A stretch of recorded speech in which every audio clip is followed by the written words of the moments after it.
session. The first talk is on round optimal, fully secure distributed key generation. And Jonathan Hear Katz. you. Oh, hear you. really? Go closer to the mic, maybe. Okay. Okay, so the first talk of the session is round optimal, fully secure distributed key generation. Why? Oh, can you hear me now? Oh, yes. Okay. So this is welcome to the first session of Crypto 2024, and the title of this session is Threshold Cryptography 1. We have 4 talks in this session. The first talk is on round optimal, fully secure distributed key generation, and Jonathan Katz is going to give the talk. Okay, great. Thank you very much. So this is work that I did while at Defense Labs. That's a startup company using threshold cryptography for cryptocurrency. So since this is the first talk in the session on threshold cryptography, let me just introduce the topic. So the goal of threshold cryptography is to share a secret key among a collection of n parties such that any t+1 of those parties can jointly use the key to perform some cryptographic action, yet an adversary who compromises up to t of those parties cannot use the key in any useful manner. And in general, if you think about threshold systems as a whole, there are 2 components to a threshold system. First of all, there has to be some mechanism for setting up the shares of the key among these n parties. And in the literature, there are typically 2 mechanisms for doing that. One is to simply assume a trusted dealer who will take the key and will distribute it among the n parties. The alternative method for doing this is to have the parties themselves run what's called a distributed key generation protocol to both generate a key and at the same time set up shares that each of them hold. And then after that phase, where the shares of the key are set up, you have some distributed protocol for signing, for decrypting, etc. And so a lot of the work more recently has focused on the second of these 2, but historically there's been many papers also focusing on the distributed key generation protocol as well. Uh-oh. Now the clicker's not working.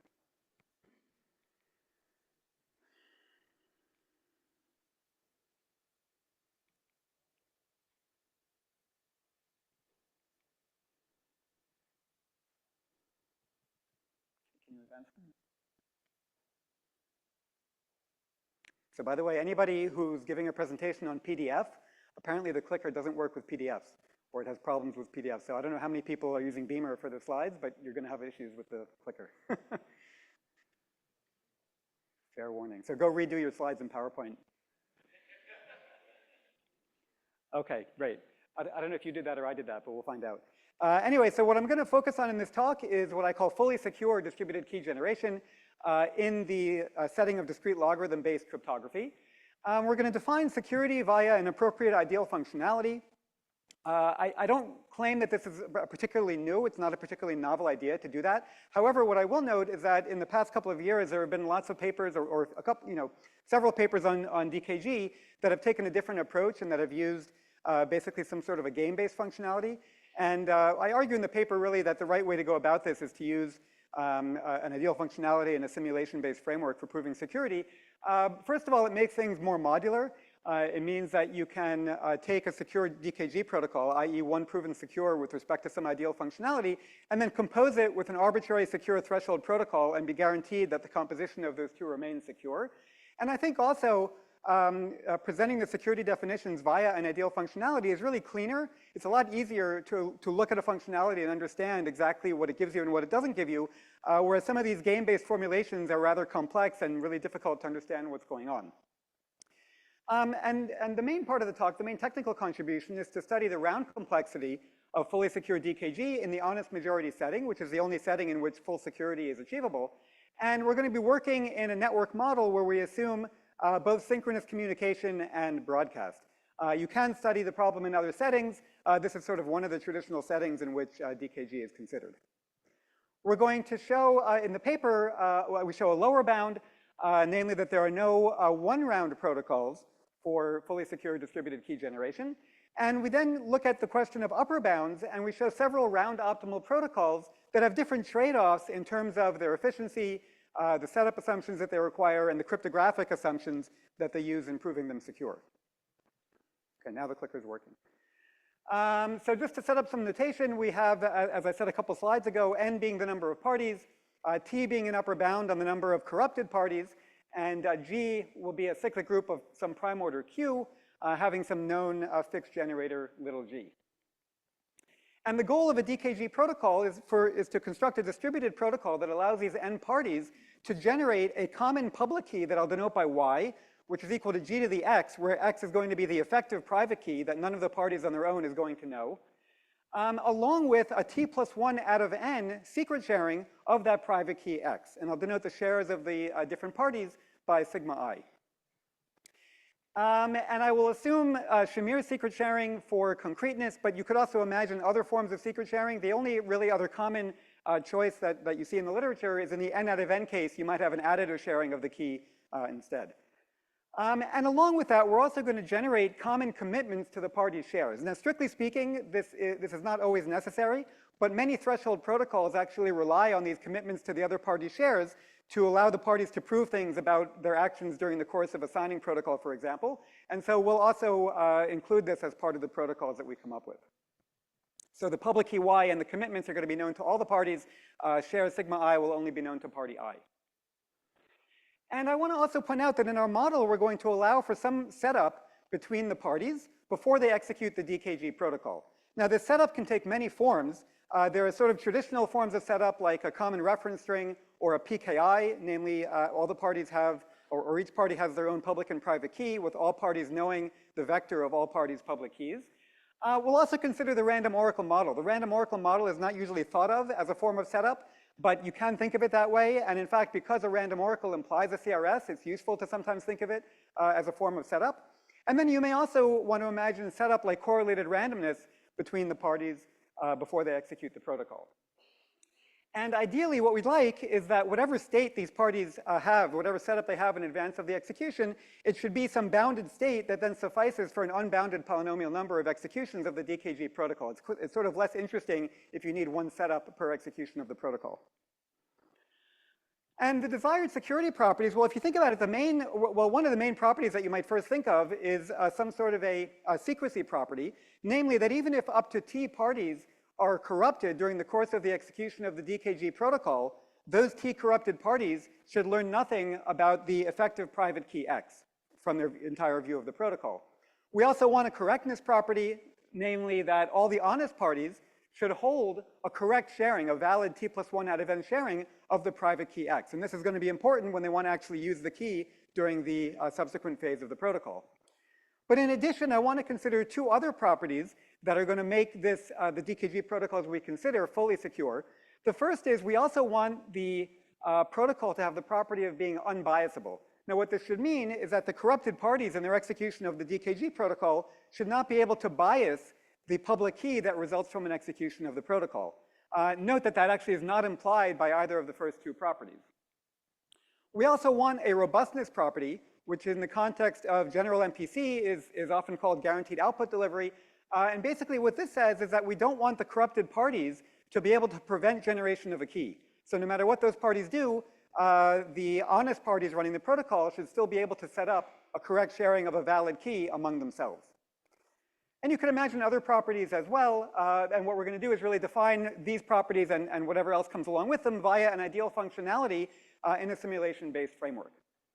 So there are multiple ideal functionalities one could consider for DKG. If you work in this area and you're interested, I encourage you to look at the paper to see various formulations of DKG, some of which correspond to things that have been considered before in the literature using sort of game-based definitions like I talked about earlier.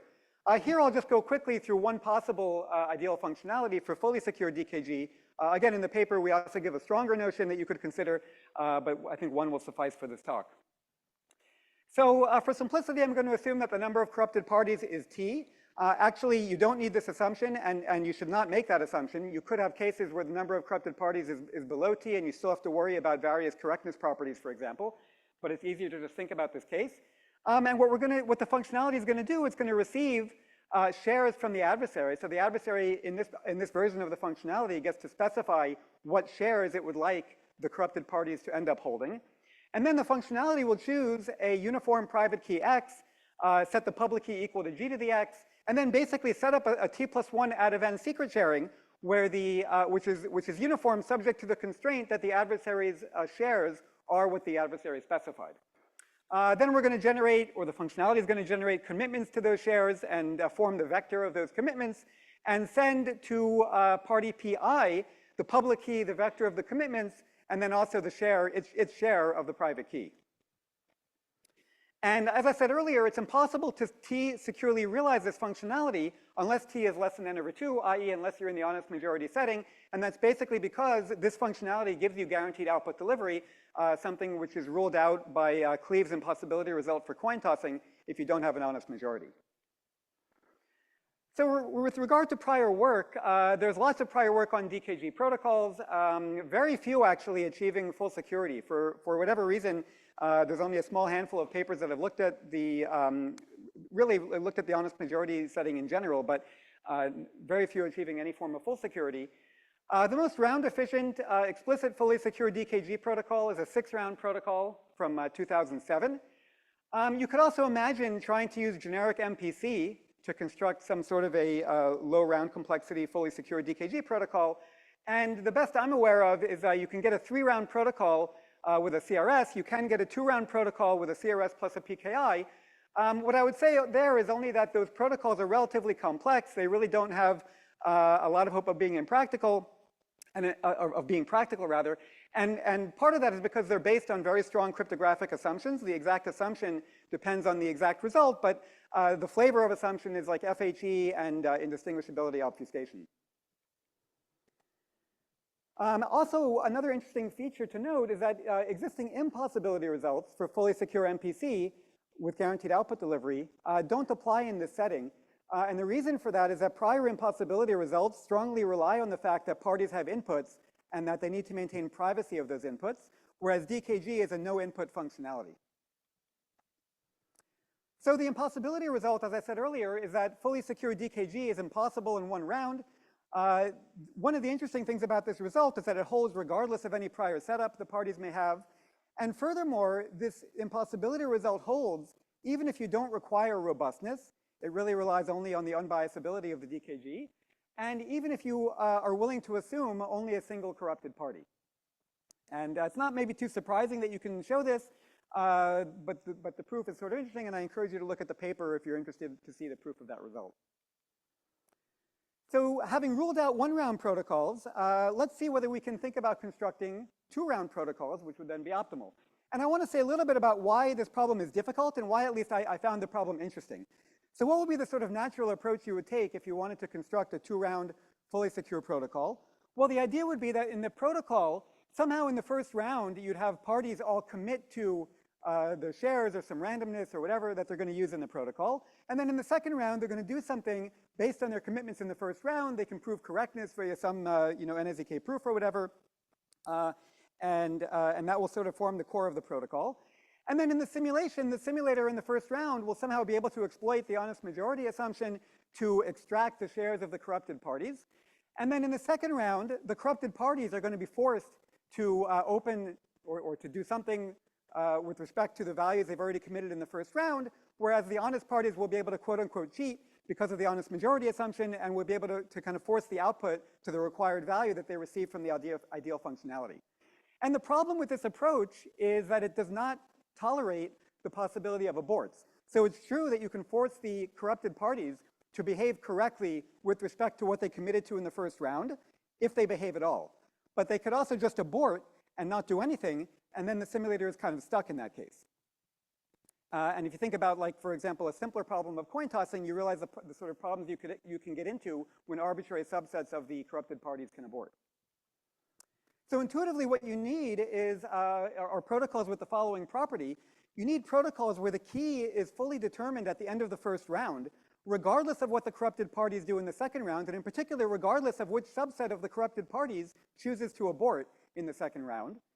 But yet, even though the key is determined at the end of the first round, the adversary cannot compute it at the end of the first round. And that's essential because we're assuming a rushing adversary, and if the adversary could compute the key at the end of the first round, then it could hold back its messages, see what the key would be if it responded in some way, and then if it doesn't like the key, it could change its actions and do something different. That's actually the flavor of how the impossibility result is proved. So just to summarize the positive results we show in the paper, we give these round optimal protocols. We give one based on a CRS and a PKI that relies on non-interactive zero knowledge and public key encryption. A second one where we remove the assumption of a PKI, but we require actually a fairly strong assumption, depending on the number of parties, of multi-party non-interactive key exchange. And then a protocol in the random oracle model that uses one round of pre-processing to sort of set up some correlated randomness among the parties, following which they can run a two-round protocol to generate as many keys as they like. And then we also show a one-round protocol based on a CRS and a two-round pre-processing phase. There's also some concurrent work where this wasn't sort of the focus of their work, but they also achieved a similar result. Now this may look a little bit odd because I like 2 slides ago, I proved that there's no one-round protocol regardless of the setup. And I sort of lied to you a little bit just to make the talk interesting. So really what the impossibility result shows is that fully secure DKG is impossible in one round only for statistically unbiased protocols. That is, protocols where the public key is statistically close to being uniform. And it doesn't hold if you only require computational and distinguishability from uniform, which is what this one-round protocol achieves. So I'm going to focus in the limited time I have left on this, this third protocol. I think it's interesting because it's based on hash functions alone that are modeled as random oracles, and it's really quite efficient for moderate values of t and n. This actually is a protocol that, that Defense, the company I mentioned earlier, implemented and is planning to use in their system. So let's see, how much time do I have? Because I had problems with the clicker and everything. Do I get like an extra, okay, I get like, okay, that's good. I'll leave maybe some time for questions also, so I'll go through this a little bit quickly. So we're going to rely on pseudorandom secret sharing, which if you're not familiar with it is a really nice tool in a lot of different settings. So let S n minus Tn be the collection of all subsets of the parties of size n minus t. And we're going to define this polynomial Zs as the degree t polynomial that evaluates to 1 at the 0 point and evaluates to 0 at index I for all I outside the subset S. And then fix f to be some pseudorandom function. And let's just assume for a minute that for every subset S in that collection, and for every party in that subset, party pi holds a key k sub s. So we're indexing the keys here by the subsets. Then it turns out that given a nonce n, each party pi can compute a share sigma I according to this expression. So I don't expect you to really digest this expression, but what I'm highlighting here is the fact that this fks of n is sort of the only value that's known only to those parties that hold the key k sub s. This zs of I is a public value that anybody can compute because the polynomials zs are public and known. And you can show that these sigma I, right, that are each computed locally by the parties, form a t+1 out of n Shamir secret sharing of a pseudorandom value that I'm denoting here by x sub n. It's indexed by the nonce n. And so PRSS implies a one-round semi-honest DKG protocol where for each subset S, some designated party in that subset will broadcast g to the fks of n, so g to their local pseudorandom value or the pseudorandom value defined for that subset, and then the parties can work in the exponent and compute the public key y equals g to the xn from the values that have been broadcast. So that gives you, yeah, a one-round protocol. Now this protocol is not going to be secure in the malicious setting. First of all, well, the main issue is that a corrupted party may simply broadcast an incorrect value and then cause correctness to fail. And even if you try to correct that by having multiple parties broadcast the value, other parties don't know which one of those values is correct without some additional work. And moreover, you know, one thing I kind of pushed under the rug until now is that pseudorandom secret sharing assumes a trusted dealer, and we want to avoid that. So what we're going to do instead is, in the first round, we're going to have all parties broadcast what I'll call a deterministic commitment to that value y hat s. Namely, they'll compute a hash of that value and broadcast that hash. And if there's any disagreement among the hash values that are broadcast, the parties are simply going to ignore that subset because they know that something fishy is going on, and basically somebody in that subset is corrupt. And that's equivalent, essentially, to treating the value as 0. And then in round 2, parties are simply going to reveal the y hat s values. Now here you can still have corrupted parties revealing incorrect values, but there's only going to be one possible preimage of the value, of the hash value broadcast in the first round by collision resistance of the hash function. So any incorrect preimages that are broadcast are going to simply be ignored. And the parties then compute the public key kind of as before from the y hat s values, from the correct y hat s values that have been broadcast. And an interesting feature of this is that once you have this protocol, you actually have no longer any need for a trusted dealer. It turns out that in a pre-processing phase, you can simply have a designated party in each set S, simply distribute the keys KS over point-to-point channels. It doesn't matter whether that designated party cheats and sends different keys to different parties. That will be caught and corrected for in the protocol itself. So this gives you a secure protocol, and a small modification can even achieve adaptive security if you assume secure erasure. Let me skip the proof intuition, unfortunately, because I'm a little short on time. So let me just jump to some open questions. I think there are actually a lot of interesting open questions remaining. This paper doesn't really completely solve the problem. First of all, some of our protocols actually have complexity exponential in the number of parties, and it's a really interesting question to see whether that can be avoided. Also, as I indicated in the table I showed a few slides back, some of our protocols rely on some sort of a pre-processing phase that is run by the parties in advance, and we also wonder whether that can be avoided. And furthermore, all of the results relied on some form of setup, and it's an interesting open question as to whether you can realize two-round fully secure DKG in a completely plain model. So the paper's available online, and I'm happy to take questions in the 1 minute we have left, maybe. Thank you.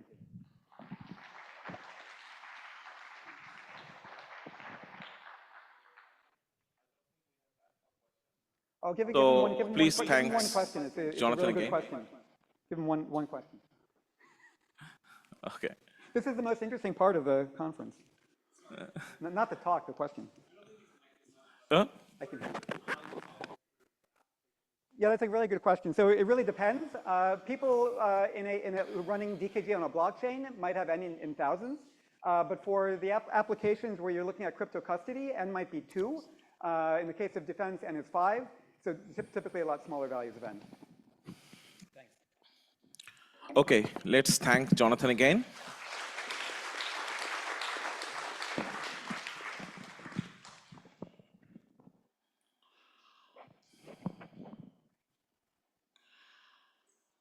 So the next talk of the session is on accountability in threshold decryption via threshold data tracing, and Aditi Pratap is going to give the talk.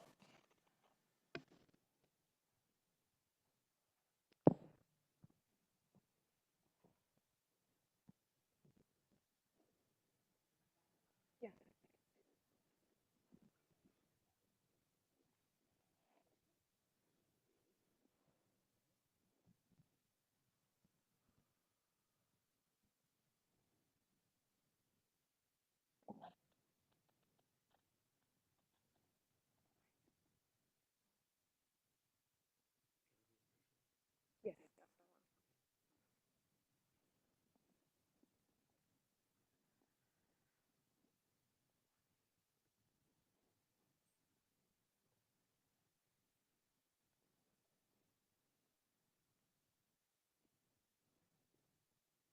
Okay, hopefully I'm audible.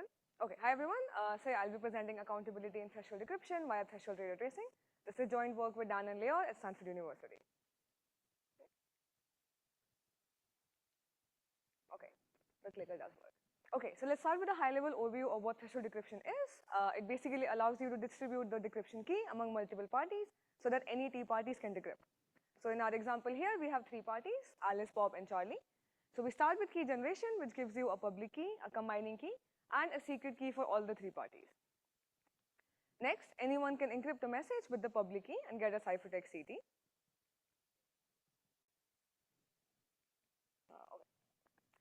Because the threshold is set to 2, any 2 parties can decrypt. So let's say Alice and Charlie use the secret key shares to get decryption shares D1 and D3. These can then be combined together to get back the message M. Threshold decryption is actually used in a lot of applications, including sealed bid auctions, secret voting, and also encrypted mempools in blockchains. But there is one thing missing in existing threshold decryption schemes, and that is a notion of accountability. The question we ask is, what happens if an adversary offers to buy the secret keys of T decryptors? So in our example here, let's say Alice and Bob agree to sell their secret keys in exchange for some amount of money. In such a scenario, what we would like is to be able to hold Alice and Bob accountable. But in this very simple example, where Alice and Bob just give their secret keys to the adversary, if these keys get leaked, then it's going to be very easy to trace them back to Alice and Bob. But this doesn't mean that we are done, because Alice and Bob can do something smarter. So for example, they can obfuscate their secret keys and make a decoder algorithm and sell that to the adversary. The adversary can use this decoder algorithm to decrypt any ciphertext that it wants. And now the question becomes interesting, like given such a decoder box, how can we trace this back to at least one party who helped manufacture it? And this is sort of the high level motivation for our work. Note here that I took obfuscation as an example, but we do actually support tracing any sort of decoder algorithm, no matter how it was constructed. Okay, the clicker is a bit finicky.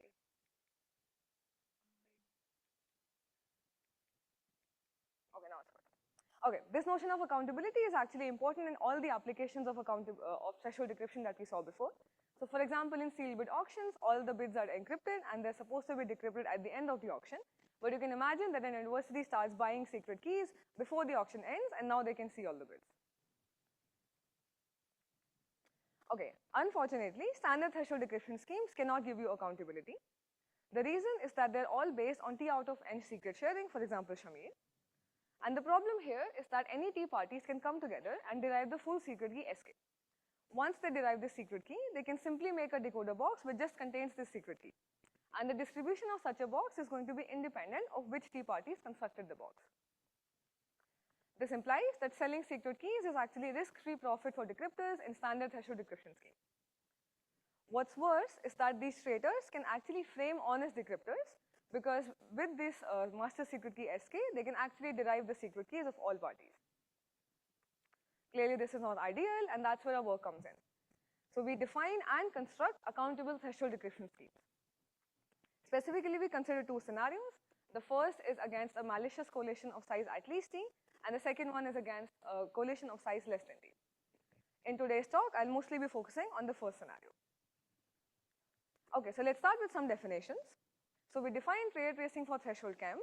Chem is key encapsulation mechanism. It's just a simpler assumption for now, but you can easily get traitor tracing for threshold decryption as well. Okay, so a traitor tracing scheme for threshold chem has 5 algorithms. The first is key gen. This is the same as what we saw before, but now we also have a tracing key tk. Anyone can run the encapsulate function to get a random key k along with its ciphertext tt. Then we have decrypt and combine functions, which are the same as before. And we have one new algorithm, which we call trace. So this takes as input the public key, the tracing key tk, and black box access to a decoder box t. And this outputs a set j hat, which is sort of responsible for the decoder box. So that's sort of the syntax. And the next thing is, what properties would we want from such a scheme? The first is correctness. This just means that if you combine honest decryption shares of any T parties, you should get back the correct key. Next, we have semantic security. This is also the usual notion. This means that if an adversary corrupts less than T parties, it should not be able to distinguish between a key comma ciphertext tuple versus a random key comma ciphertext tuple. And the third property is sort of the new property, which we call tracing security, and this gives you the accountability notion. So at a high level, we say that the trace algorithm should be able to trace a decoder box back to at least one party which helped manufacture it. And note that we only allow black box access to the decoder box because it might be obfuscated, for example. Okay, so let's get a bit more intuition about tracing security, since that's the main new property that we are introducing. So let's say we have n parties, each with their secret keys. And let's say that the first T parties come together and make a decoder box D. So I'm going to use J to denote the set of traitors, and that's just the set of first T parties in this example. With such a decoder box, we can run the trace algorithm on this box and get a set J prime. And now for tracing security to hold, we want two things. The first is that we should never accuse an honest party. This translates to saying that the set J prime that we get must be a subset of the set of traitors J. And the second thing that we want is that if the decoder works, meaning it can decrypt in some sense, then we should be able to find at least one traitor. So this translates to saying that the size of the set J prime must be at least 1. Okay, now that we've seen the syntax and the properties that we want, let's now move on to seeing how can we construct such a scheme. So natural starting point to construct trade tracing for threshold chem is actually trader tracing, which has very similar definition to ours, but just for public key encryption. Specifically, in trader tracing scenarios, the threshold T is 1, meaning that every party can decrypt the ciphertext on its own. So the hope would be that to take existing trade tracing schemes and somehow adapt them to the threshold setting. So let's take a quick look at existing trade tracing schemes. So in this table, I've summarized mostly fully collision resistant trade tracing scheme, which means that you can trace the decoder even if all parties colluded to make the box. So one of the earlier works on trade tracing was by Bonet et al. 2008, also BP 2008. These were combinatorial in nature and they achieved consent-size ciphertext and public key, but they had large secret keys. There's also been a lot of work in constructing trade tracing from pairings, starting from BSW 06 and more recently GLW 23 and Xandu 24. The latest of these works achieves polylog parameters, which is essentially optimal. And there's also been work in constructing trade tracing from I/O and also from lattices, and again, they achieve essentially optimal parameters. Note here that there is no prior work on constructing trade tracing for threshold decryption, and that is the goal of our work. Okay, so as I mentioned before, what we want to do is take one of these schemes and adapt them to the threshold setting.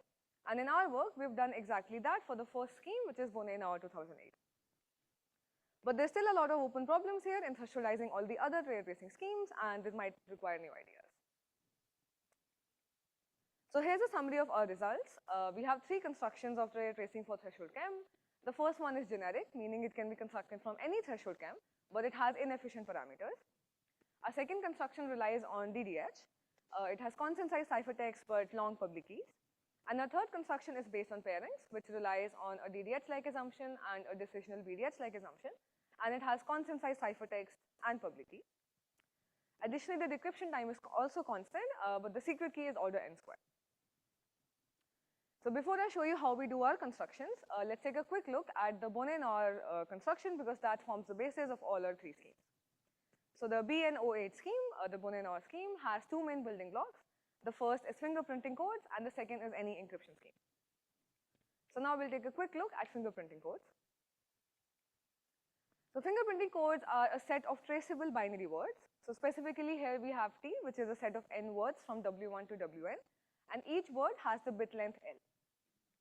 And this notion of traceability is as follows, that if you have an adversary which has a subset of words, let's say W, and if this adversary constructs a word W star from W in a bit-by-bit manner, then we can actually trace this word W star back to some word in W. So let's take an example to get intuition. So let's say the set W has words W1, W4, W7, and W10 with these bit strings. Then for any W star which is constructed bit by bit from W, the first bit must be 0 because all words in W have 0 as the first bit, and similarly for all other bit positions as well. And traceability now says that given such a word W star, you can run the trace algorithm on this word and get back some index in W. And a corollary of this traceability property is that for any subset W in T, for many positions J in L, either all words in W have a 0 at this position or all words have a 1 at this position. And if you notice, this is exactly what we saw in the last slide, with the positions in the bold being the same for all words in W. And just intuitively, you can think of these bold positions as forming a fingerprint for the set W. And this is what allows you to trace. Formally, we have an FC-gen algorithm, which gives you the n words and a tracing key. And then we have the FC-trace algorithm, which can trace the word back to some word in W.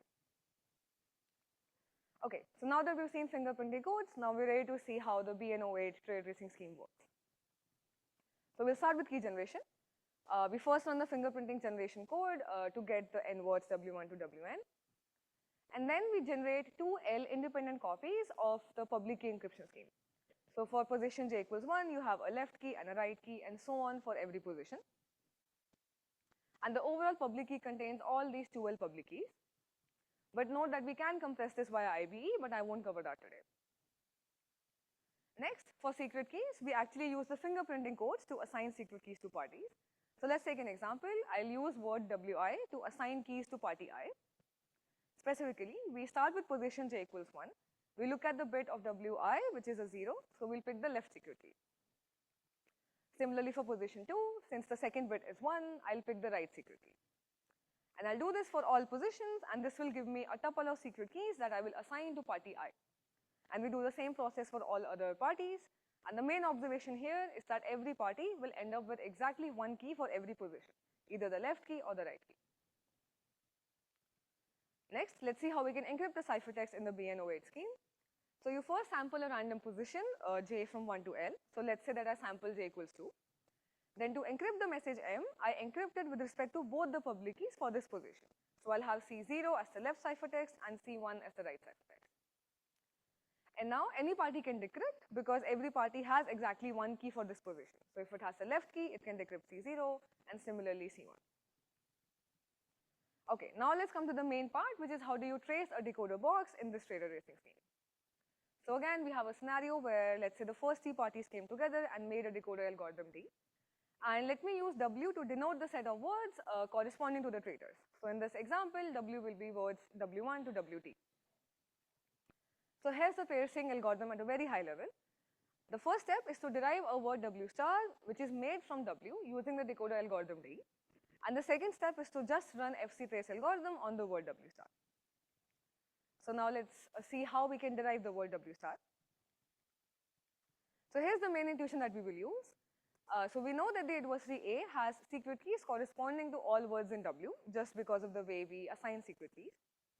And by security of fingerprinting codes, we know that for many positions J in L, the adversary is only going to have one key.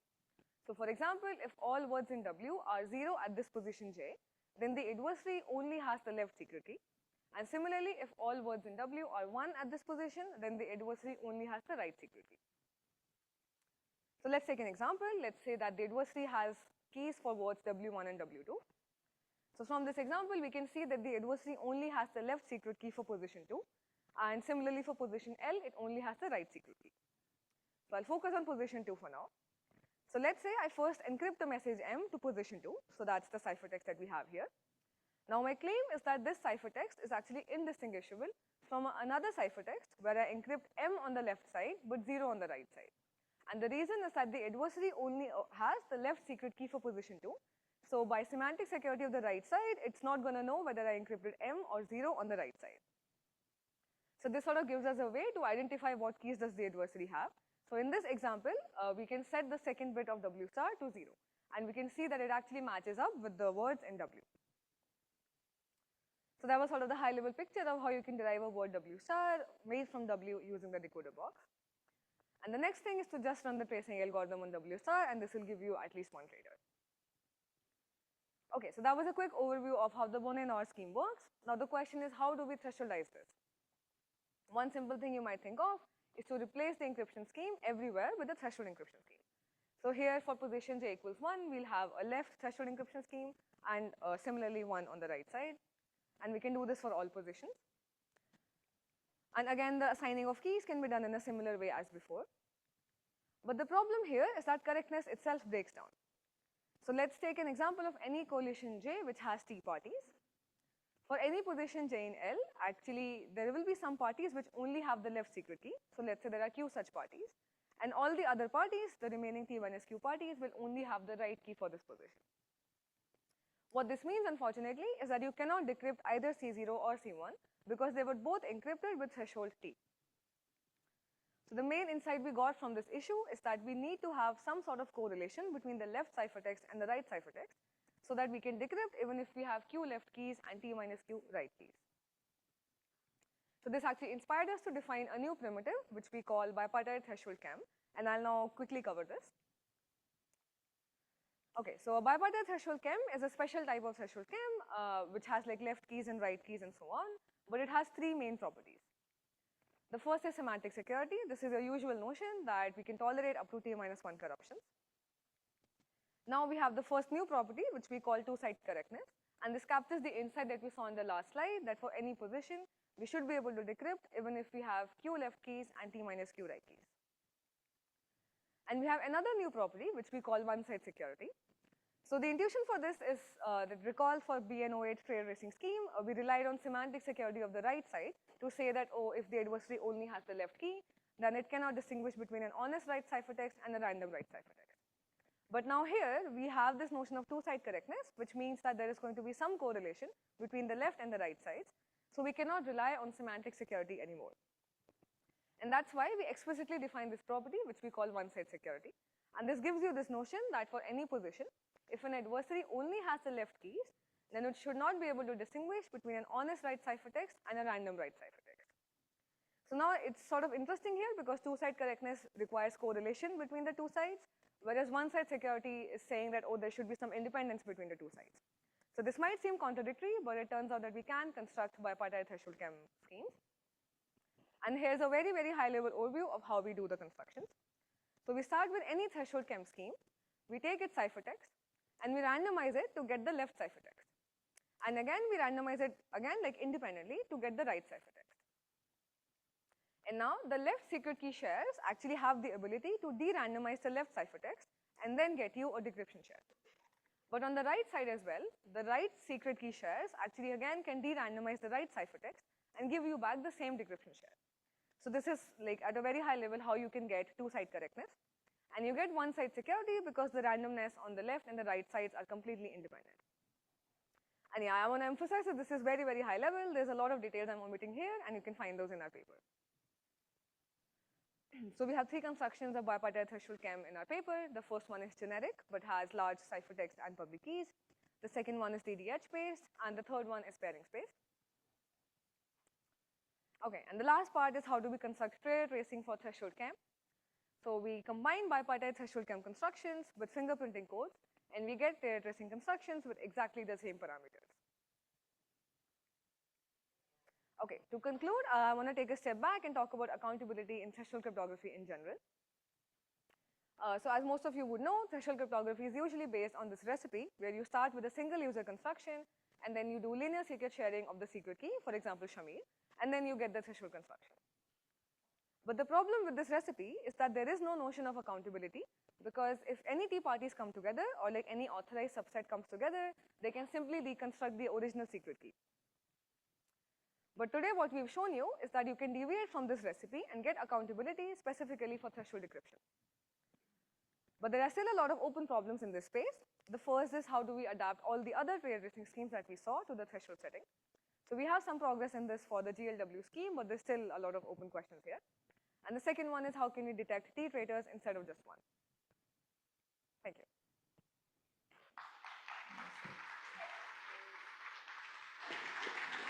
We have time for questions.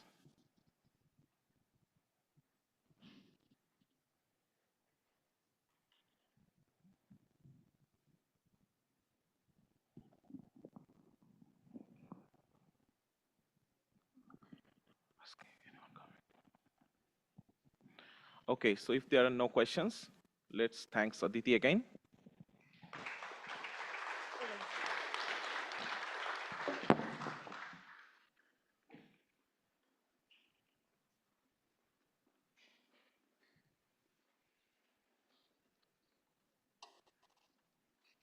So the next talk of the session is threshold encryption with silent setup, and Gurubamshi Palichala will give the talk.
joint work with Sanjam, Dimitris, and Mingyuan. Okay, so the goal of threshold encryption is to encrypt a message to n parties such that it can be decrypted by any t out of n parties. You also want semantic security to hold against any subset of fewer than t parties. You'd also like constant size ciphertext. In particular, you don't want to grow with the number of parties. And you want non-interactive decryption. So if you think about the textbook solution for threshold encryption, which would probably be threshold El-Gamal, it already seems quite nice, right? You have a short public key. Ciphertexts are just a couple of group elements. And when you want to decrypt stuff, each party just needs to send one group element per ciphertext. But it's not perfect, because every time you need to set up a committee for threshold encryption, you incur an O of n squared communication cost. And this gets worse in the asynchronous setting, and you can also only tolerate up to n by 3 corruptions. And finally, one nice property that we would like to have is instead of fixing the threshold for decryption at the time of setup, you want to allow the encryptor to choose this threshold when they create the ciphertext. So, if you go and look in the literature, pretty much every scheme suffers from at least one of these issues. And today, what we're going to do is build silent threshold encryption, which avoids all of these problems. So like I said earlier, when you're doing silent threshold encryption, there's an interactive setup. At the end of this, parties are going to get a secret key, and there's a public key for the group that's established. But in silent threshold encryption, we don't like any of this interaction, so we're going to get rid of it. And instead, parties are going to sample their public keys locally and just independently. And all they have to do is put it in a PKI, and then they can disappear. So when a client comes online and they want to encrypt to some committee, all they have to do is download all of these public keys, and you can aggregate them into a succinct public key for that particular committee.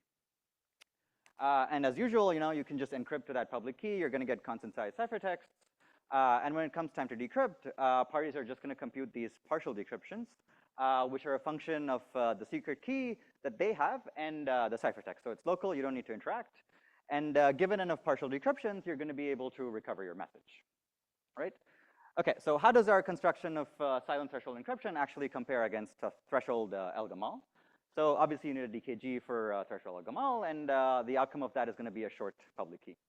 But in our construction, what's going to happen is these individual public keys are going to be long, but you can actually aggregate them into a succinct public key for that group.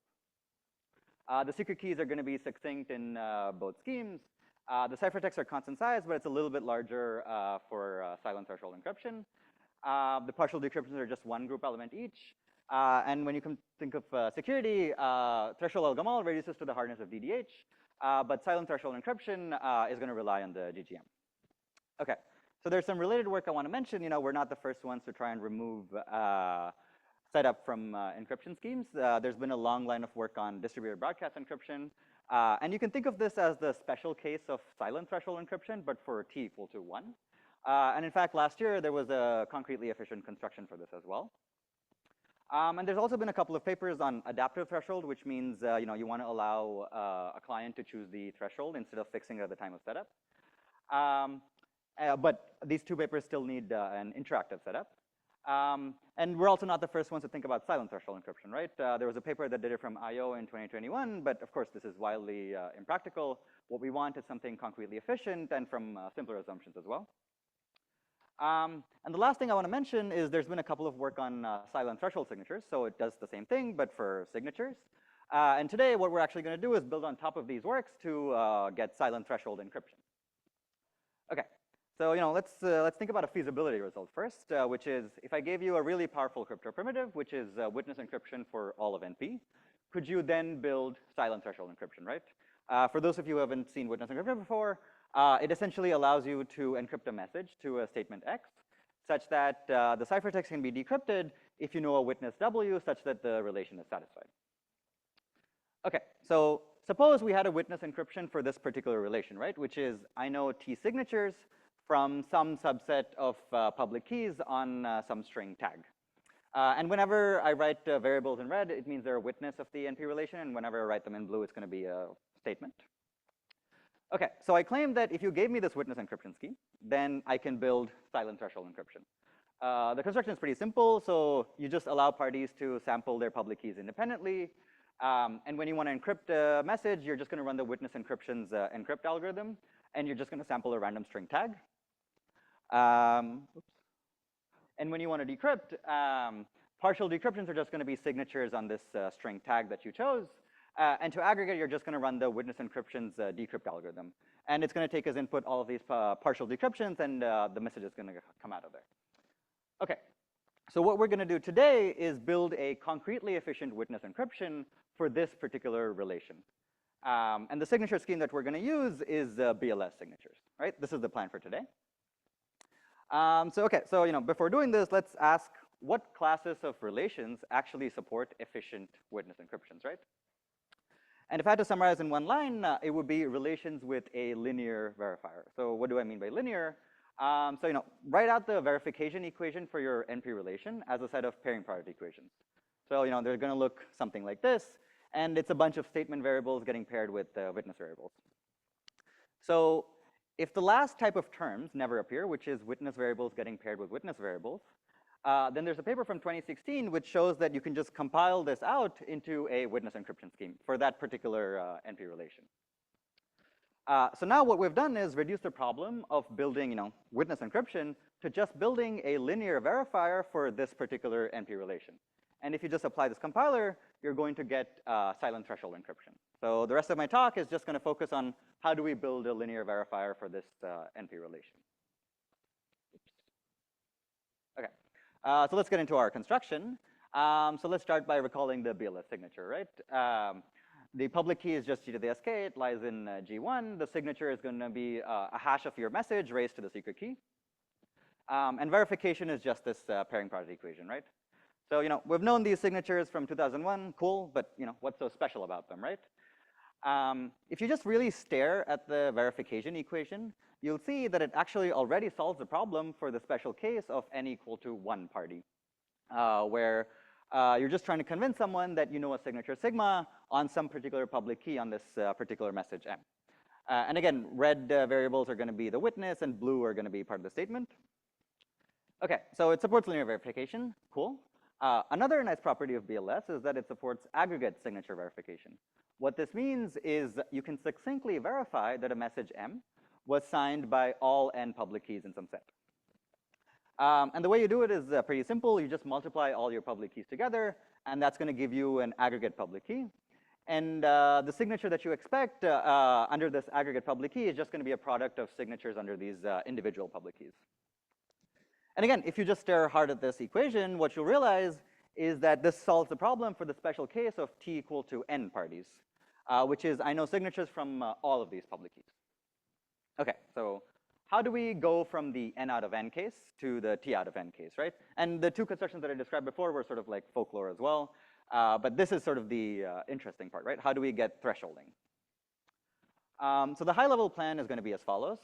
So what we're going to do is aggregate the subset of parties that actually participated in signing. So you're going to take whatever subset of public keys actually signed and just add them up. And these BIs are indicators for whether the party signed or not. And then that's going to spit out a aggregate public key for that particular subset. And then you're just going to expect a signature to be provided under that aggregate public key. So again, if you just look at the second step, you'll see that it's linear. So we don't have to worry about that part. The tricky part is going to be proving the first step while also ensuring linear verification. So to do that, I'm going to introduce a tool called the univariate sum check. It came out sometime in 2019, and there were variations that came along. And all it says is, hey, if you have two polynomials, f of x and h of x, and you want to prove that the sum of f of I times h of I on some subset of points h is equal to little s. This is what you want to do. Turns out, all you need to do is show that there exist polynomials, q1 of x and q2 of x, such that this polynomial identity is satisfied. The zh of x is a polynomial that vanishes on all points on h, and little s is going to be the sum of f of I times h of I. OK, and there's a couple of degree checks as well that you need to handle, but don't worry about them. The point that I want to emphasize on this slide is if you're given a powers of tau CRS, which is g to the tau square, and so on, you can actually test that polynomial identity in the exponent using pairings. And another thing to note here is that if one of the polynomials is part of your statement, then this entire pairing priority equation has a linear verifier. So we have the sum check. How do we actually aggregate public keys using this? So, write out your secret keys on a polynomial. It's going to create some polynomial sk of x. And you have your selector polynomial as well, which is going to be zeros and ones. And all you need to do is run a sum check on sk of x times p of x. And, if you take your polynomial identity and then test it via pairings, you'll see that the aggregate public key of the subset that's signed is just going to pop out as a witness variable. And again, this equation is going to have linear verification because no two red elements are being paired with each other.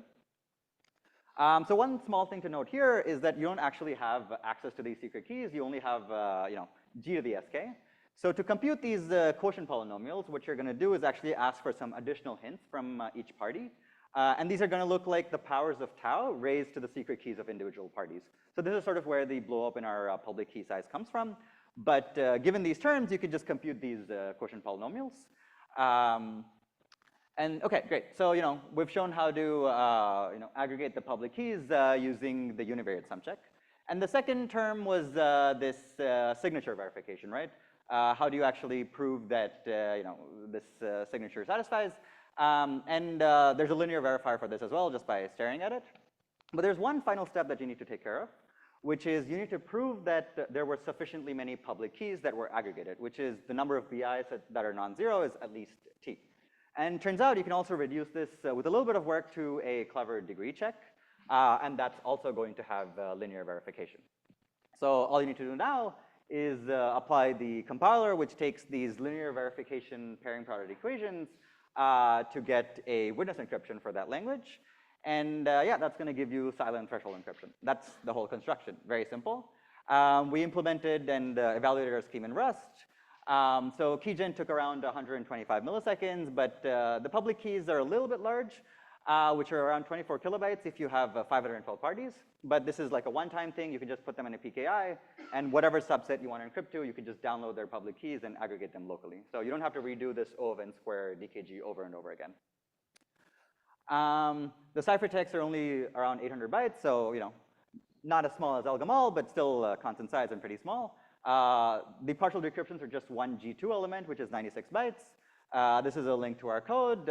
Thank you for listening. This is a link to our paper, and we've also done some additional work on encrypted mempools, and it all ties together into this work on silent threshold encryption, and we wrote a blog post about it. So yeah, thank you for listening.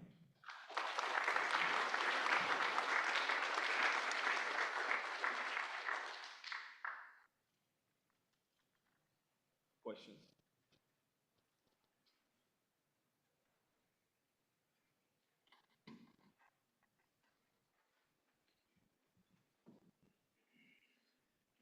Oh, can you explain why you ended up relying on the GGM?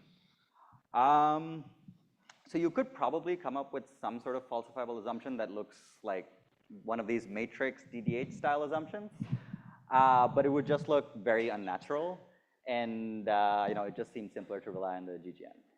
But you don't think it's like essential right now, like to how the So construction works? I don't think you can get it from like DDH or SXDH or something like that. You can come up with some, weird looking falsifiable assumption, but the only way we would know how to justify it is via the AGM or GGM. Okay, thanks. So we just went with the GGM.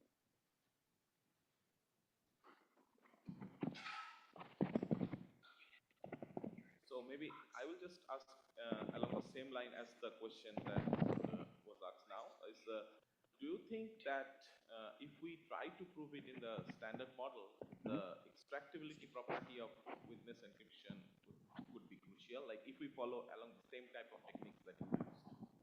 I don't think you would need to rely on that. I think once you have this falsifiable assumption that says, so the way the compiler works is, you have this linear verifier pairing priority equation, and there's going to be some type of mask, which is like a function of your statement, just raised to some randomness. So if you just assume that element is going to be computationally hard to compute, then you don't need to rely on the extraction property by any means. Thank you. Any other questions? Okay, so let's thank Guru Bangsi once again.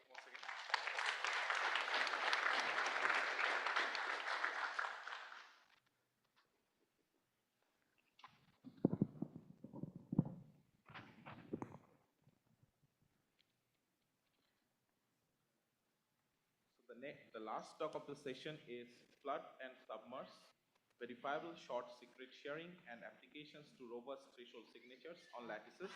And Gilham Na will give the talk. So thank you for the introduction. So in this talk, we'll move to the post-quantum setting.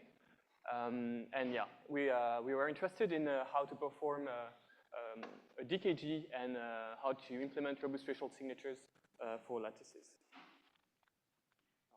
The click is not working. Oh, okay. So let me just give, again, some background on threshold primitives. So we are specifically interested in threshold signatures.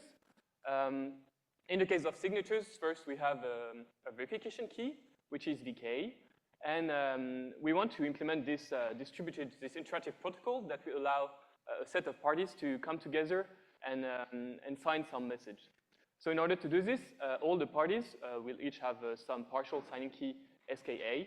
And we're going to say that a threshold signature is T out of N if whenever you have T parties that come together, they can sign. So just to give a graphical example, let's say we take T equals 3, N equals 6.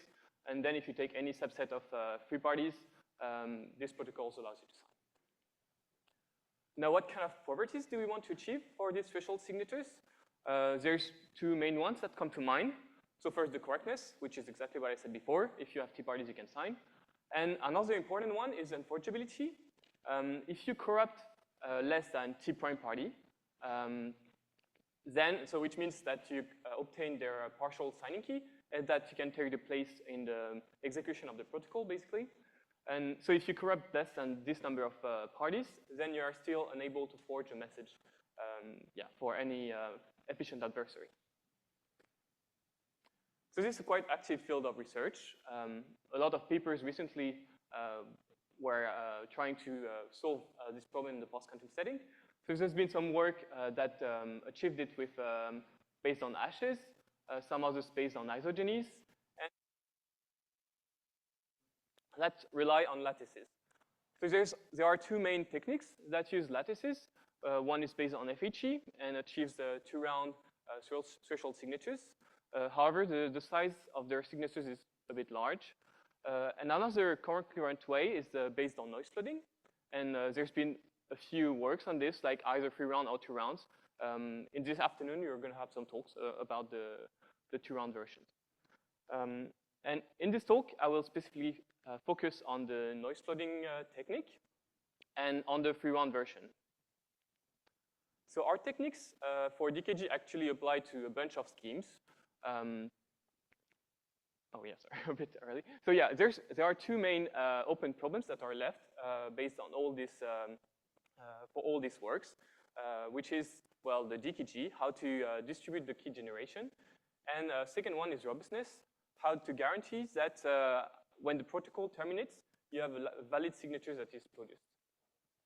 So all of our techniques that I will present apply quite generically to many schemes. In our paper, we applied it to the scheme Plover, which was published earlier this year. And this provides a threshold signature scheme that is hash and sign based. And it can also be applied to the schemes I mentioned previously, which are based on the Fiat-Shamir paradigm. And in this talk specifically, I will give an example based on the 3-round version. So let me introduce this 3-round threshold scheme. It's called threshold raccoon, and it's based on Lubashevsky's unique scheme. And as opposed to, say, dilithium, it works without the boards. So it works as follows. You first, like for the private key, you first sample a short secret S, and as public key, you have an ML-Drilly sample, which is A times S. And then when you want to sign, you basically just apply the Fiat-Shamir paradigm. So you're going to sample some short R. You're going to commit on R by revealing A times R. And then you're going to answer a challenge C with just C times S plus R. So when you don't abort, basically you have this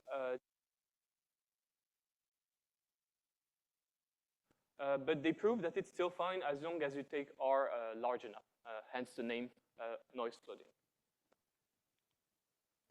And what's very interesting about this scheme is that it's very easy to thresholdize. So the main reason for this is that basically everything in it is linear. To make it threshold, what they did is they sample some polynomial f that will share the secret s. So this is just a t out of n Shamir sharing. And so this polynomial f, they just sample it so that its image in 0 is equal to the secret s. And then all the partial signing keys are going to be images of this polynomial. And with Shamir sharing, just using Lagrange coefficients, you can reconstruct your secret S, which is going to be used in order to implement the scheme. So let's just see quickly how it works in practice, the signing phase. So instead of having just one small r that is sampled, when you have thresholds, since you assume that you have corrupted parties, you don't want to delegate this to only one party. So what they did is they have all the parties sample one short Ri, and then your randomness is going to be simply the sum of the Ris. So what they want to compute is A times the sum of the Ris. And in order to tackle rushing adversary and ensure there's no bias in the commitment W, they have these two steps. So first they send a hash of the WIs, and then they reveal the WIs. And in the final phase, they really answer to this to a challenge C. So all of the parties, they compute the sum of the WJs, and then they compute this challenge C, and then they're going to answer this quite similarly to before with threshold raccoon. What they did is simply they send C times the reconstruction coefficient times their local share of S plus their local Ri. And in their paper, they proved that you cannot just send this first part of the I. You also need to include a share of 0. The reason is simply that you may see that you kind of send two elements that are in different sets, like the local share of S basically is uniform, while Ri is short. So if you were to just reveal the first part, then you would kind of leak Si. Now let's see how to achieve our additional properties. So in order to do this, I will talk about verifiable secret sharing. So it's going to go as follows. Our technique just goes from the VSS. So basically, the VSS allows some dealer to secret share a small secret S and have other people verify this sharing. And we're going to use this primitive in order to build a DKG for lattices. So a DKG, you can just see it as a protocol to sample a short secret, a distributed protocol to sample a short secret. And then you're going to use this DKG to actually implement the robust signing. First, what's a VSS formally? So as I said, you have this dealer, which basically owns some secret S and wants to share it to other people. So the first thing it does is it samples these shares, SI, so uniformly at random. So it's going to be, again, a Shamir sharing, typically. And it also computes some proofs. So it's going to be a global proof P and some local proof PIs. And the VSS, the property you want is all the parties, so red, blue, and so on, they're going to verify these local proofs, these individual proofs, according to their individual shares. And assuming that you have enough of these parties that verify the proofs, then the VSS has to ensure two things. The first one is that all the local shares, they reconstruct to some fixed secret S. And second, that S is short. Now let's see how to build a DKG from this. So what do we want for a DKG? There's two things. So first, we want the DKG to sample a short secret S, so in the context of lattices. And we also want to compute in a distributed manner the public key, which is A times S. So let's first look how to sample the secret S. What we're going to do is simply we have all the parties sample a small SI. And then the hope is that the final secret will be the sum of the SIs. So you could already see that the secret S is going to be a bit biased, but in the context of lattices, it's fine as long as you have still at least one of them that is honest, basically. So I mean in terms of security. In the second step, we're going to use this VSS. So each party will use the VSS to send a share of its local secret to other parties, plus some proofs. And then in the second step, so all the parties verify these proofs that were sent. And if one of them realize that its proof is wrong, so in this example, we have party 6 that is corrupted and sends some wrong share to party red. So party red realizes it's wrong, and it's basically going to complain to other parties.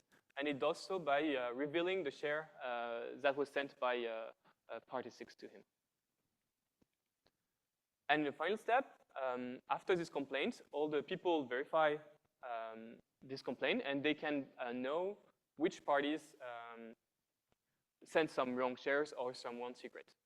So in our example, here only the black party misbehaved, and all the parties know about this, and then they just decide collaboratively that the final secret is going to be the sum of all the partial secrets except secret 6.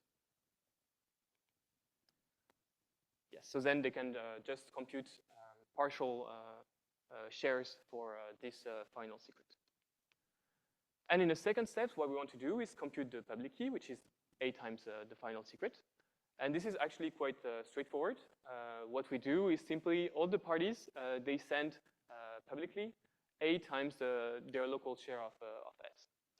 And then, assuming that you have sufficiently many share of A times S, then you can use Reed-Solomon error correction to recover the public key. So in order to apply Reed-Solomon, we need to make an extra assumption, which is that we have a T prime, so the number of corrupted parties that is less than a third of the size of the signing set. Now, how to perform signing? So I just recalled the threshold raccoon on the left.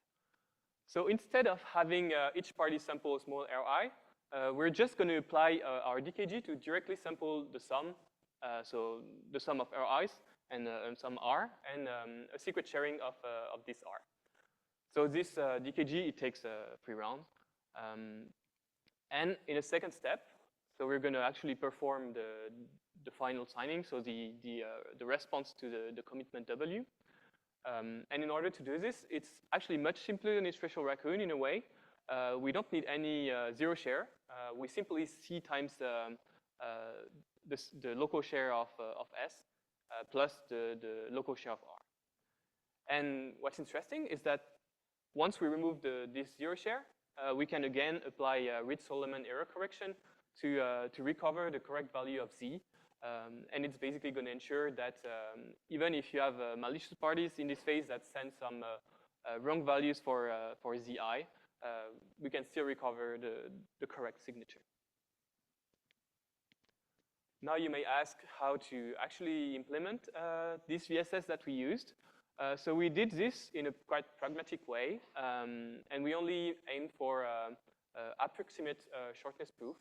So basically, it just means that when the parties verify the sharing of S, we only is short up to a small factor.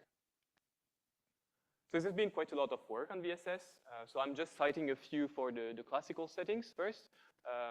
The thing is, in the classical setting, they're mostly interested in uniform secrets, and sadly, it doesn't work for lattices.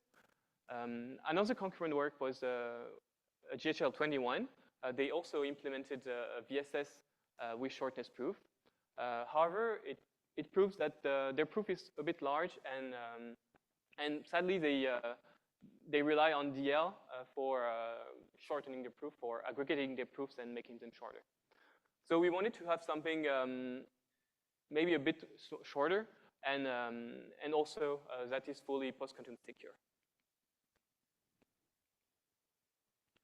So how to prove shortness how to prove the shortness of a vector S?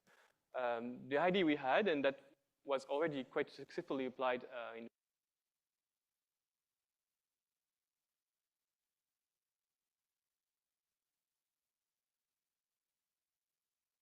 lemma from Nguyen 22, which basically says that when you sample a short matrix R, and you reveal R times S plus Y, where Y is just any vector, if R times S plus Y is small, then you are also guaranteed that S is small.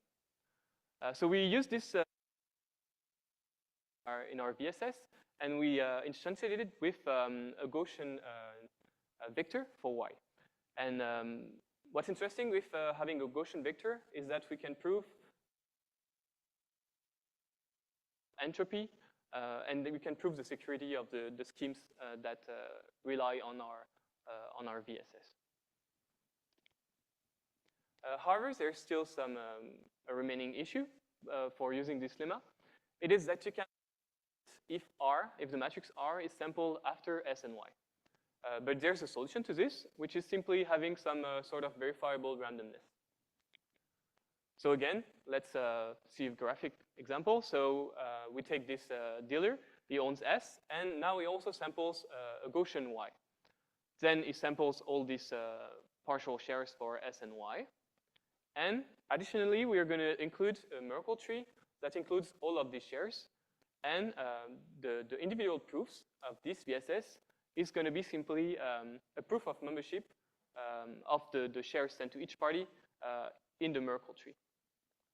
And what you can see is that if you have enough parties, so if you have more honest parties than the degree of the sharing you use, basically, so basically it translates into a honest majority, then it's kind of the same as committing on S and Y.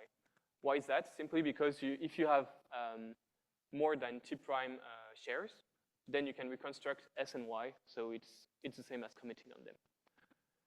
So once we have that, once we have this Merkle tree, R is simply going to be derived using the realm from the root of this Merkle tree, and the dealer is going to broadcast R times S plus Y. And in order to verify both the correct reconstruction of the local shares and the shortness of S, all the parties simply verify that R times S plus Y is small. So about our VSS, so it actually reveals R times S plus Y, where Y is Gaussian, and so it's not fully zero knowledge, has most DKG-R, and its security actually reduces to hint MLWE, which itself reduces to MLWE. But we proved in our paper that even then, it allows us to quite significantly reduce the approximation gap when using this Johnson-Swindoll-Source lemma. So compared to GHL21, having this not fully ZK VSS just gives us a gap of 70 as opposed to more than 2,000. So it's quite a nice improvement for when using this lemma. Now I'd like to conclude.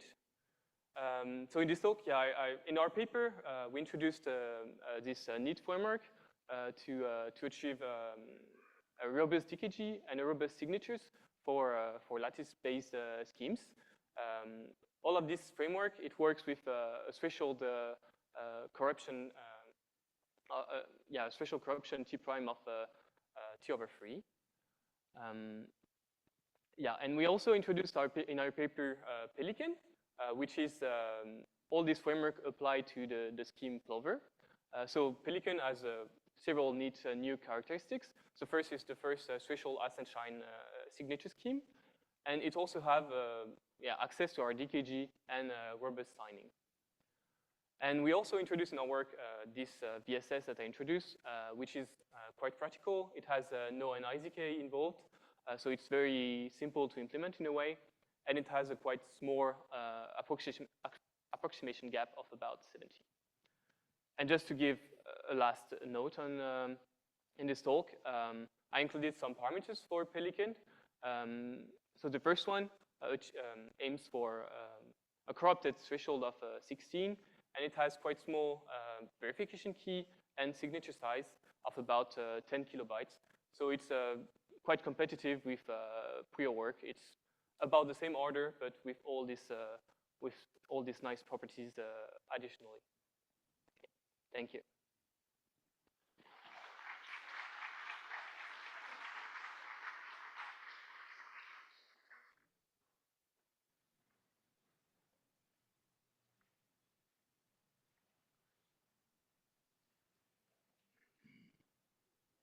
Okay, so if there are no questions, let's thank him again and all the speakers of the session.